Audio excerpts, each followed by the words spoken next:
வணக்கம், welcome back to take it easy style. இந்த cold வெதருக்கு கோல்டு போக்கக்கூடிய சூப் தான் செய்ய போகிறோம், மட்டன் சூப்.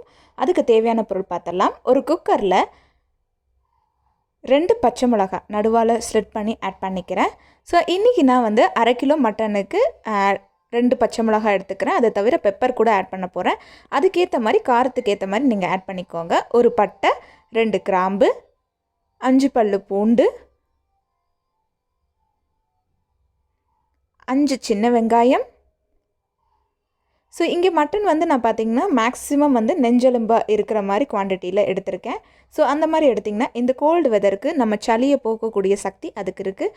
ஸோ அந்த மாதிரியே நீங்கள் எடுங்க. கொழுப்பு கொஞ்சம் இருக்கிற மாதிரி எடுங்க. அப்போ தான் வந்து உங்களுக்கு சூப்போட அந்த சத்து இருக்கு இல்லையா, அது வந்து உங்களுக்கு நல்லாவே கிடைக்கும். இங்கே நான் வந்து 1/2 கிலோவுக்கு மேலேயே மட்டன் எடுத்திருக்கேன்.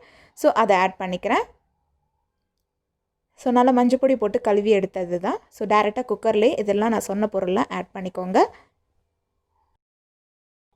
அப்புறம் இங்கே நான் வந்து 3 நல்ல பழுத்த தக்காளி ஆட் பண்ணிக்கிறேன். ஸோ தக்காளி பார்த்திங்கன்னா நல்ல பழுத்து இருக்கணும். அது கூட 1 டேபிள் ஸ்பூன் அளவு பெப்பர்,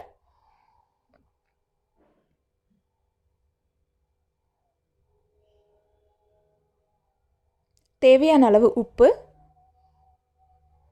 1 ஸ்பூன் மஞ்சத்தூள், 1 ஸ்பூன் மஞ்சத்தூள், 1 ஸ்பூன் சீரகத்தூள், 1 ஸ்பூன் சோம்புத்தூள் ஆட் பண்ணிக்கிறேன்.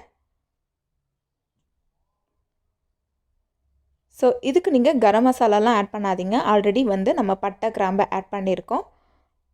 ஸோ தக்காளி பார்த்திங்கன்னா நல்லாவே பழுத்து இருக்கணும். ஸோ அப்போ தாங்க இந்த சூப் வந்து ரொம்ப சூப்பராக வரும். உங்களுக்கு வந்து அந்த புளிப்புத்தன்மை நல்லா கொடுக்கும் தக்காளி.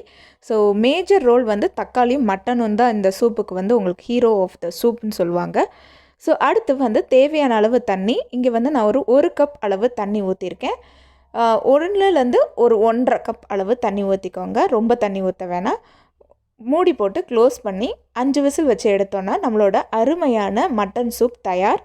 ஸோ மேலே கொஞ்சம் பெப்பர், அப்புறம் கொஞ்சம் வந்து நம்ம கடுகு, பட்டை, கிராம்பு, கருவேப்பிலை தாளித்து கொட்டினோங்கன்னா சூப்பரான மட்டன் சூப் ரெடி. இப்போது நம்மளோட சப்ஸ்கிரைபர் நம்மளோட வெஜிடபிள் சூப்பை ரெடி பண்ணி எனக்கு இன்ஸ்டாவில் அனுப்பிச்சிருந்தாங்க. ரொம்ப ரொம்ப ரொம்ப தேங்க்ஸ் மேடம். இதே மாதிரி நீங்களும் என்னோடய ரெசிபியை ட்ரை பண்ணி அனுப்புங்க. கண்டிப்பாக நானும் என் வீடியோவில் போடுறேன். Thanks Kavitha madam.